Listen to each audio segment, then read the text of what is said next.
the major prophet kum chacha. On say me catch was say bomoden na hwe too much GH. On say me kan ye nyane bone pa na kase ye pe wo wiase ya asondin. Asondin ti na Adam wo hu nyame ye no nyam no. Wo hu ne ma bi a wo hwehwehwehwe e wo other place ni ade. Cat won na bomoden na be hwe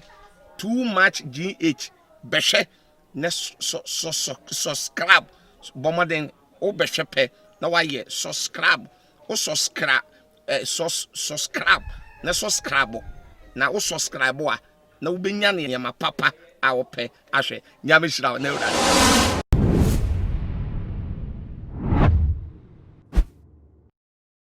Akwa Bastronko and come out separate. So what you pray, Sheme, with too much GH. So, meeting Edinana Ama Obusa, na training issues, the bread, and also some day ebesumo, away feedicasi.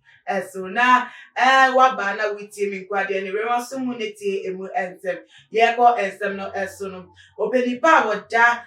Police you may cool I don't know about one thing. I bet church and some beer and go for Kobe Ekafa a police service no na minchimo emkweche kramobekaya na wachika krebia echemunum national national director of communications and NDC manukon lawyer Sami Jemfi what the ensemi betuda a fat police ejumeko no according to lawyer Sami Jemfi no police ejumeko no emudodo na nkofo a amanyofo control o mata say wo mo mfa wo madwen anase tetie pa wo mo enya police service mo enya eduma na wo mo twema amanyosem dane wo mo say eduma ese wo nye no o tie da amanyoko na o tie aban mu na eka say yese enye say o ye nhwemu kra fasem mu kra pa amanyoko o tie aban mu de beka no do be wonya ensem no anu yie kra bala say wa hwe ensem no emu na wo ni pomasi breko de be ba bonti na tese won so no abwa ama wo mo a wo mo di fo e wo mo ne de o matu no obohu na tese aban pedi fa be na tese asem no yegu atwakre na wo mo kran ka ensem no bi o mo ensem no bi na tese wo mo ene de so bo no e ko bo mo no de ba che say most of the police no wo mo politically manipulated sisi ade wo ba che say NPP o mo ban ya wo so ena tese wo mo manipulate police jumeko na waka elisi so say wo mo onu de tese wo no oka ediama NDC amanyoko okasa mo no wo mo aban no eba so de sa de ma say no wo mecha tokra na police fo a wo mo ma amanyofo de chichu NPP amanyoko no control o mo manipulate o mo wo mo jumedie mu no wo mo nia no wo be yi wo medi free police service no se na be ya wo metimi atimu fine na say wo mo mbe wo mo no ebe corruption free ana say yentimi enfa ana say katashene proye ana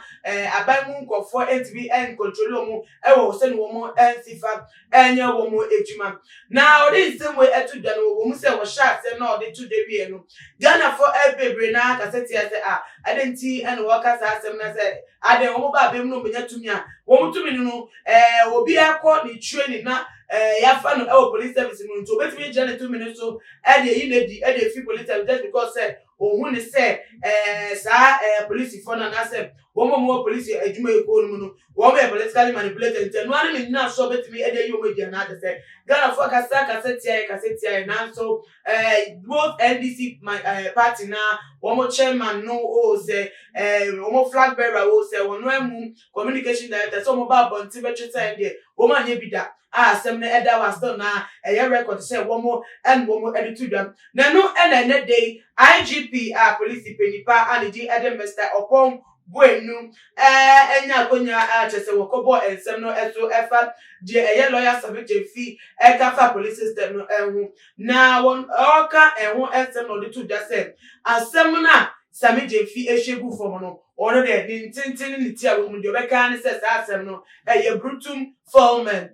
no Latin word as a chair and say an empty statement as I say I won't say that Latin because say brutum fulmen and as such an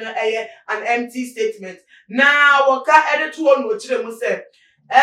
lawyer Sami Jemfi nin say na waka no eni nyina so bia enya se bebe bia say what to say empty kind of bra and what you dey keke because say enka conteni facts improve and I said na basis be to crapa e kebeta they say and what can in some our say there is no basis to threaten to sack any police officer or in the name of politics. Even should that happen, the police worker has the right to seek redress from the law court. I just said no can educate say same way yenti bi penny sem be ada say oh ka say amenyoko NDP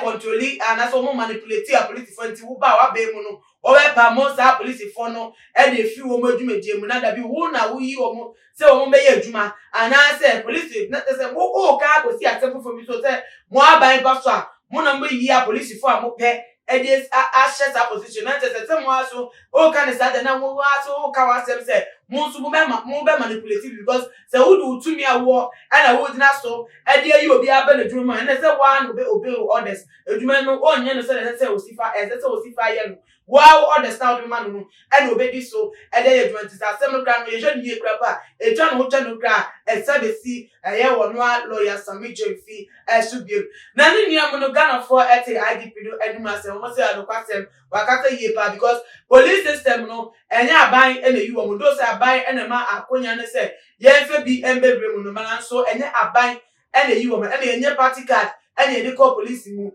wo to forms now call for qualification exams na ye show now qualifier ni ya found ni to ka say amanyoko bi manipulate police for just because of in power na say the whole person and aka na some wo ka no for one kata personal gains the next asem no no kwasem bi wo mu na so ebi mu so Ghana for say wo share your system ni mu a akwese sa eneko amanyoko bi aba the way wo sakra public center no emu no eliti akwa te say de obi kra aben so kra no ye adwuma ase the ecosette said the wo ye adwuma no e de ama amanyoko no na anka ne papa mu anka se ke adwuma no Ghana ena nko mo enemo but be ko bi echi wo no kra no corruption cases ba abonti kra wo twem kra na public servants for anka we se nko mu adwuma mo man no wo mu hu ebo wo mu binti se the bet me as separate public service no e de free amanyosem ho a ebebo apa ama o man etubo mani dem no IGP abo Sami Jemfi ne ntem no ato egu the Thrέats start egu say enya asem bia